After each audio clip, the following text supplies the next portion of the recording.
shlok, number 30, is a beautiful shlok and we will chant it first. Mai sarvani karmani, Mai sarvani karmani, sanyasyadyatma chetasa, sanyasyadyatma chetasa, nirashir nirmamo bhutva, nirashir nirmamo bhutva, yudhyasva vigatajvaraha. yudyasva vigatajvaraha. All together.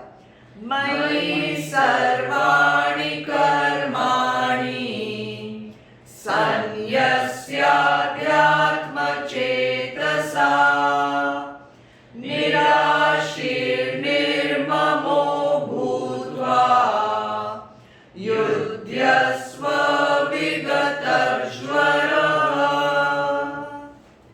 Therefore, see, it's like a concluding shloka. Therefore, dedicating all actions to me with your mind fixed on me, the self in all, freed from desire and the feeling of mune, and cured of mental agitation, fight. Beautiful. It's an Upadesh shloka and one of the important shlokas of Bhagavad Gita. Let's understand the words. Sanyasya, dedicating, renouncing completely. What to renounce, what to dedicate? Sarvani karmani. Sarvani, all. Karmani, prescribed actions. Who to renounce to? Who to dedicate to? Mai, to me. Which me? That divinity which is within all beings.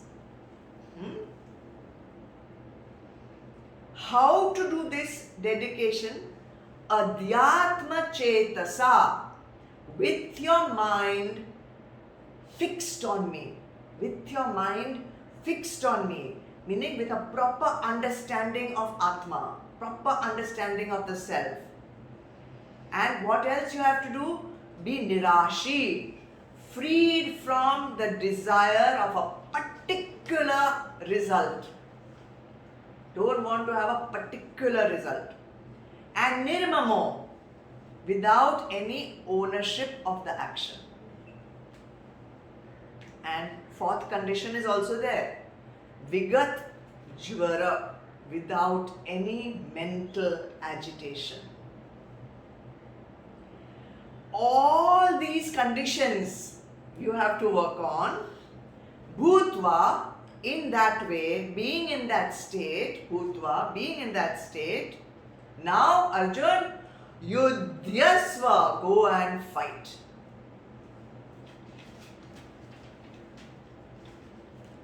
So now, at least intellectually, we know that the gunas are responsible for all the actions, okay?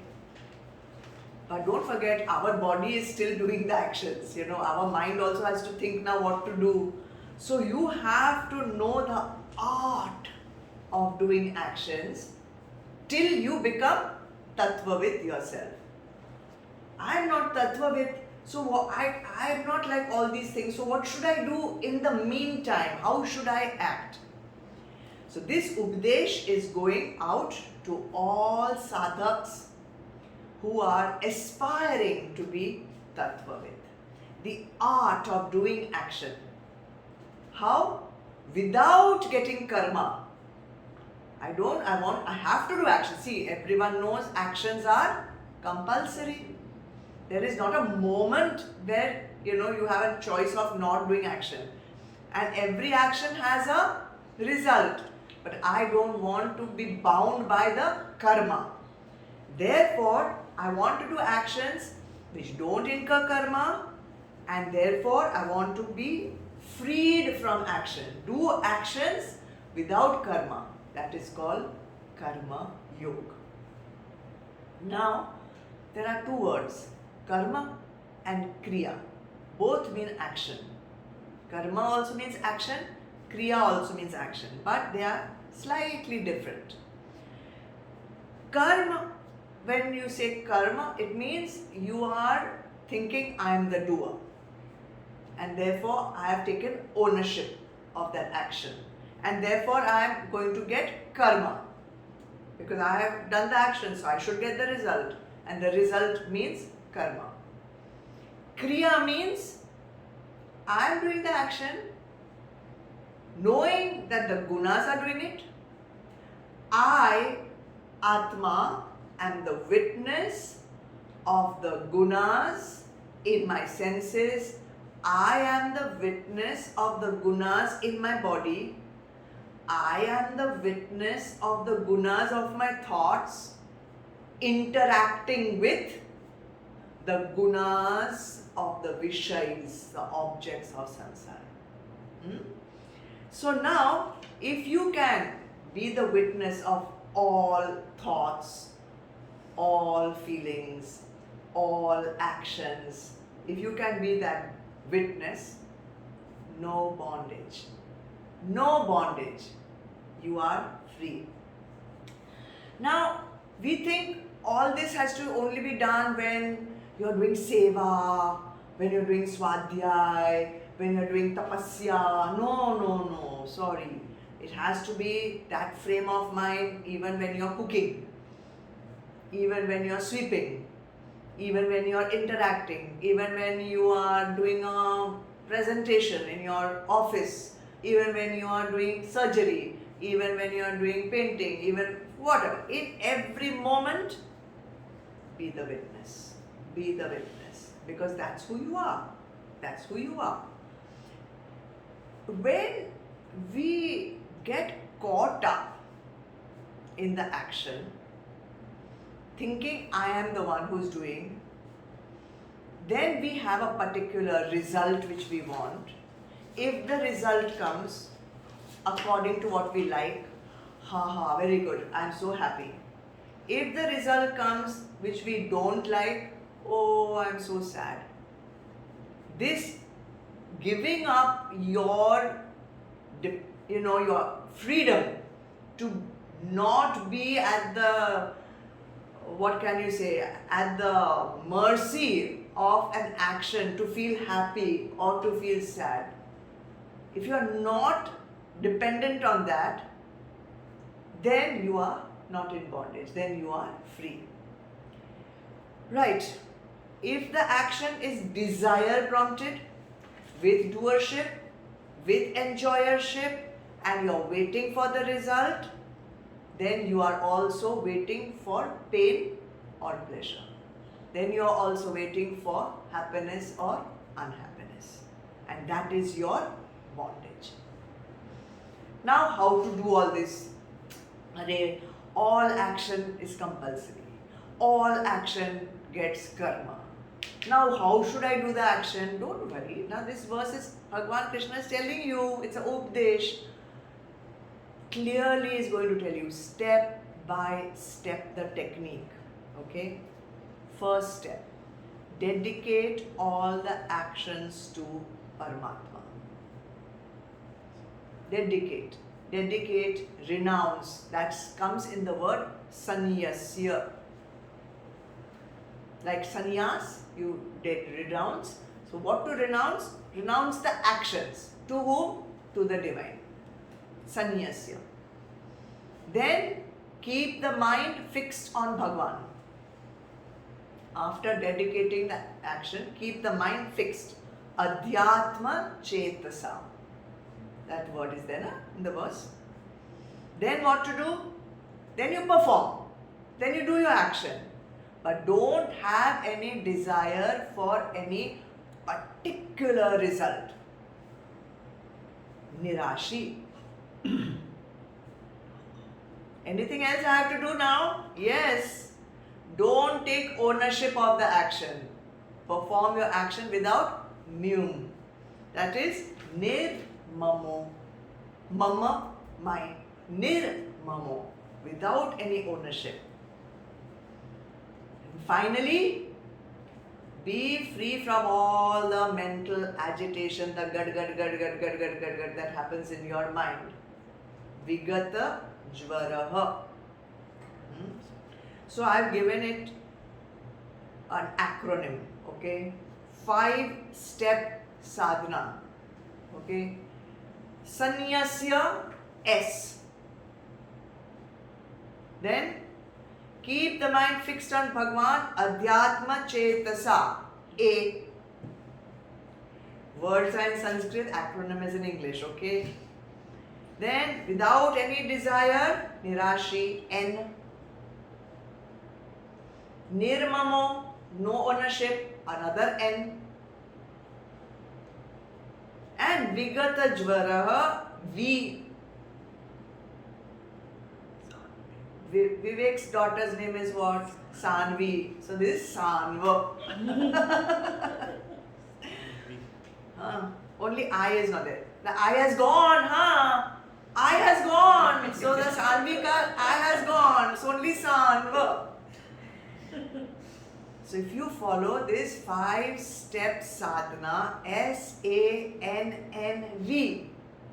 mind will become focused. Mind will become relaxed. Mind will become stable. And in that stable, silent mind, perform actions. So this is a preparation of how you need to prepare the earth before you sow the seeds. Sowing the seeds, then a crop comes, that is karma. So if you don't want the crop to come up, if you don't want karma to come up, you have to sow the seeds in a particular way by preparing the soil. And SANNV is how you have to prepare the antakaran. Let's take one at a time. Mayi sarvani karmani sanyasya, renouncing all actions to me. Who is this me? Who is speaking? Bhagwan Krishna. Who is he speaking to? Arjun. Is he telling Arjun to renounce all this to the charioteer? Is he telling him to renounce it to his sakha? Is he telling him to renounce it to the counselor, the ruler?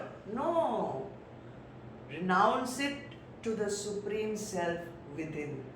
Renounce it to Paramatma. Renounce it to the divinity within everyone. Mai. Bhagwan Krishna has told you now to whom to renounce. But what to renounce? Is he telling him to renounce his kingdom? No. Is he telling him to renounce his family? No. Is he telling him to renounce his home, his palace? No.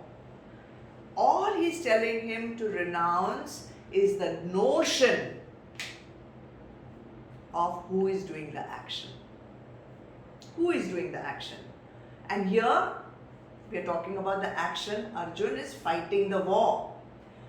And Arjun doesn't want to fight this war, he wants to run away into the mountains. Say, think who is fighting this war? And with the proper motive, then yudhyasva, then you go and fight. Just the correcting the motive of the action changes it from inducing karma and binding you to making it an action free of karma and therefore not binding. So the first updesh Bhagwan Krishna is telling Arjun is change your motive. Change the motive. So beautiful it is because often we want to do actions impulsively. We don't want to think about it. There is no pause. Before you do any action, pause. Think, why am I doing all this? What is the motive of my action? The other thing is, spiritual seekers, all of us, we feel bound. We feel bound, especially in Grihastha ashram. We feel bound. I have to do this duty, I have to do that responsibility, I have to do this action, I have to do that action. When will all this come finish? When will my duties and responsibilities get over? Yeah, we feel that. I feel it also. Everyone feels it. So the action that you have to do is dedicate that action which you feel is your bondage. You dedicate that action to Bhagwan. Super. Super. How to dedicate that also? And I can say all the things. Dedicate. And somebody will be sitting over there on the other side of Zoom and saying, easy to say dedicate. How to dedicate? How to dedicate? Understand. It's an understanding. Even if it's theoretical, even if it's an intellectual understanding, understand actions are done by BMI. That's it. It needs you to apply the knowledge. Body is not mine. Senses are not mine. Mind is also not mine. Intellect is also not mine. And objects of the world are also not mine. None of these are mine. They are all of Prakriti. They all belong to Prakriti. And they have been loaned to me. They have been loaned to me for one lifetime. Correct? If I loan you a book, does it become yours? If I loan you one shawl, will it be yours? If I loan you anything, will it be yours? Then how dare you say it's mine and you take it home with you? So, this is all loaned. It's not mine, it's not me also, it's not mine also. Now, you have, oh, this shawl is mine, oh, this pen is mine, oh, this is mine, that is mine. No. The real I is not Prakriti, the real I is Atma. So now something that is loaned to me is being used on something else which is in the world. I am free. And if you understand that, then you dedicate, with that understanding, you dedicate that action to Bhagwan. And we have done one beautiful sadhana, Om Tat Sat. Om before the action, Tat during the action, Sat after the action. All the 3 times, I am not the doer. It is dedicated to Paramatma. Okay? So the real surrender, the real sannyasya is breaking the identity. Break the identity with the action. Break the identity with the doer. And break the identity with the object of the action also. So when you break that connection, one beautiful sadhana comes into play. Create a gap. Create a gap. Otherwise, we are just rushing into things. This kind of thinking of Vivek, I am not the doer, is creating a gap between the thought and the action. Between the witness, I, and the action being performed. And in this gap, stability is coming. So this is step number 1, S, sannyasya. Creating a gap between I and the action. Okay, this is just step number 1. Now what is the second step? A, Adhyatma Chetasa. Fix your mind on the Supreme. You've created a gap. What shall I do in that gap? Because the mind is a chanchal monkey. Mind keeps jumping from place to place. Fix it. Fix it. And for that, you need to do little bit of sadhana. We say the mind is like a chanchal monkey because thoughts keep rising. Thoughts we call vritti. Vritti is thought energy. And you know there are 2 kinds of thoughts. Klisht and aklisht. Klisht and aklisht. What is the difference? Klisht vritti is negative thoughts. They are tainted. They are colored with what? Kam, Krodh, Lobh, Moh, Mad, Matsya, Rag, Dvesh, Ahankar, all this.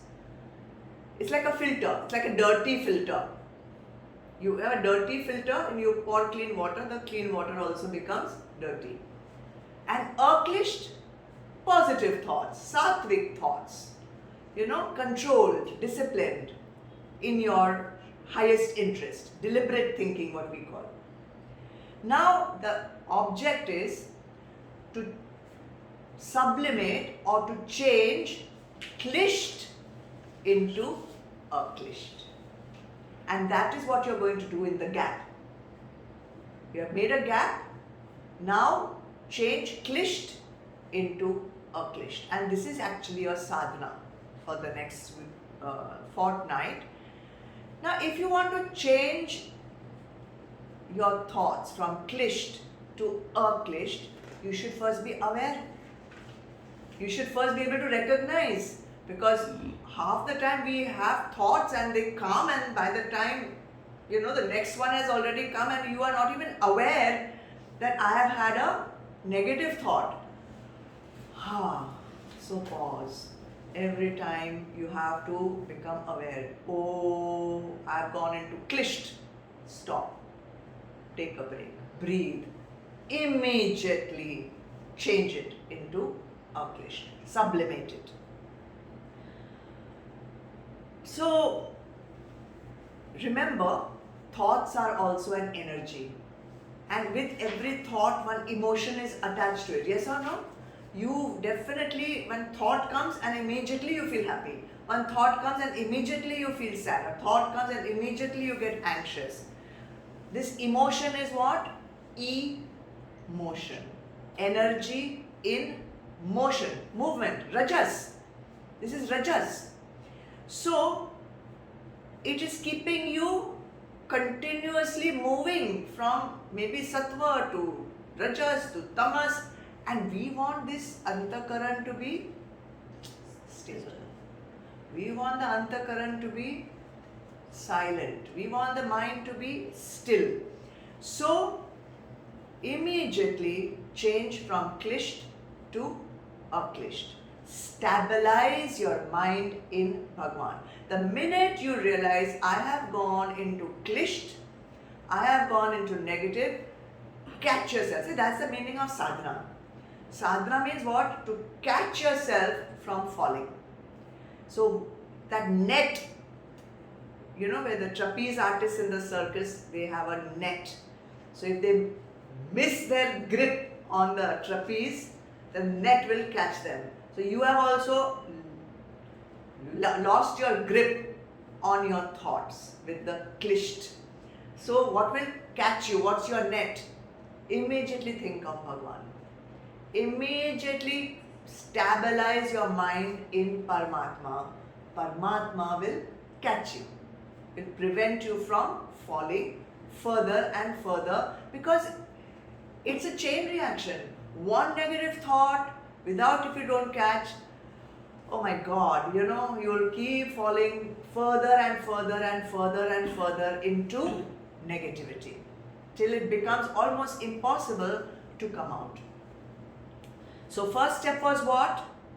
Dedicate all actions. Create a gap, basically. Second step was what? Change from klisht to aklisht. How? Attach your mind to Bhagwan. Third step. Acha, this was what? A. S-A. Third step of the technique. Nirashi. Nirashi. Freed from the desire of a particular result of that action. Most of us perform actions for a result. I mean, almost there will be nobody who will say, I can do actions without wanting a result. Without a result, so you will not get up also. So,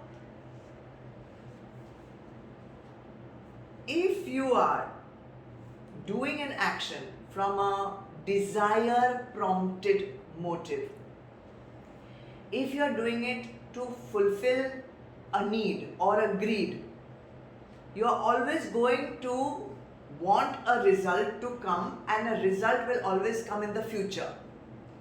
So immediately with that kind of thinking, your attention is always going to be in the future, which will cause anxiety till that result comes. And most of us are still giving maximum importance to fulfilling material desires. We are still thinking of earning so much money, we are still thinking of children getting whatever, education, marriage, this, that, job. We ourselves thinking of getting married, forget children. Then we are still thinking of this and that. I have to buy a house, I have to buy a car. Now my car has got also, I have to change the car also. So many things. In the bargain, spiritual goal, bichara, is there is no time only for spiritual goal, because so many other goals ka bucket list, and even one goal gets fulfilled, next one full up. That means all our actions are based on worldly gain. All our actions are based on worldly gain. Now where is the time for spirituality? Tell me that. We are spending maximum time, think about it, maximum time acquiring perishable things. All these things that we want, house, what, girlfriend, boyfriend, marriage, car, are we going to take it with us? Is it going to last forever? Is it permanent? No. All our effort is going on acquiring perishable things, and there is no focus on realizing that which is imperishable. Therefore, think how foolish we are, and we have given up our happiness completely. If our desire for this perishable item, for this material gain, if our desire is met, temporarily we'll be happy till next desire. If it is not met, then what?